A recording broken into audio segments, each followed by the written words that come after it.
मी OBC आहे, मागासवर्गीय. पण माझी पहिल्यापासून भूमिका होती की महाराष्ट्रातलं सामाजिक स्वास्थ्य बिघडू नका. तो कोणीही असो, पण महाराष्ट्रामध्ये वर्षानुवर्ष जातव्यवस्था आहे आणि ती जातव्यवस्था एकत्र राहत होती. गावामध्ये मराठे होते, गावामध्ये नावी होते, गावामध्ये लोहार होते, गावामध्ये कसाई होते, तांबट होते, सगळेच होते गावामध्ये. वाणी होता, कुंभार होता. ही जी व्यवस्था चालत आली होती ती बिघडवण्याची कामं ह्या माध्यमातून झालं आणि हे सरकारनेच केलं.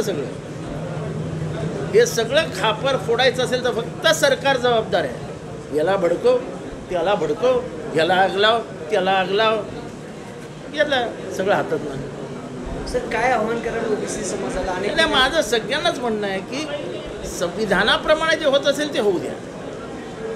कारण नसताना त्याच्यात ताण तणाव निर्माण होईल असं वक्तव्य कोणीही करू नये. सगळ्यांनी शांत बसून त्याच्यातनं मार्ग काढावा. आणि सरकारनेही उगाच अर्ध्या जणांना इथे पाठव, अर्ध्या जणांना तिथे पाठव, अर्ध्या जणांना हे बोलायला सांग, अर्ध्या जणांना हे बोलायला सांग, हे असलं करू नये. हे धंदे वाईट आहेत.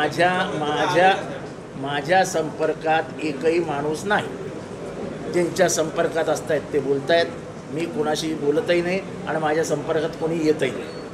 ओबीसी नेते आहेत ना, कुठं जाणार आहेत ओबीसी नेते? जातीला सोडून जाऊच करू शकतात. पण ज्याची भूमिका असते, माझी भूमिका आहे आणि मी भूमिका आज घेत नाही आहे. ज्या दिवशी हे सगळं सुरू झालं तेव्हा मी बोललो होतो की भुजबळ जे बोलत आहेत ते चुकीचं बोलत आहेत. असं आहे की ओबीसींचं आरक्षण हे कोणीच काढू शकत नाही.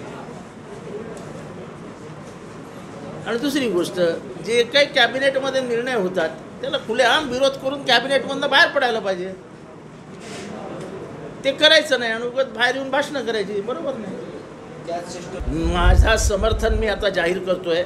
पार्टी सारथी महाज्योती PhD विद्यार्थी यांना गेले अनेक वर्ष स्कॉलरशिप मिळालेली नाही. भिडेवाड्यापासून ते मुंबईपर्यंत चालत जाणार आहे. माझा या लोकांना पूर्ण समर्थन आहे. हे सरकार मागासवर्गीयांच्या विरोधात आहे. हे सरकार मागासवर्गीयांचं शिक्षण बंद करू इच्छितं.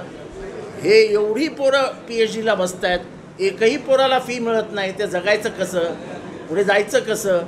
मागासवर्गीयांच्या शिक्षणामध्ये अडथळा आणणाऱ्या OBC SC ST तिन्ही म्हणजे या समाजातल्या 70 ते 80% लोकांच्या शिक्षणामध्ये अडचण आणणाऱ्या या सरकारचा आम्ही जाहीर निषेध करतो.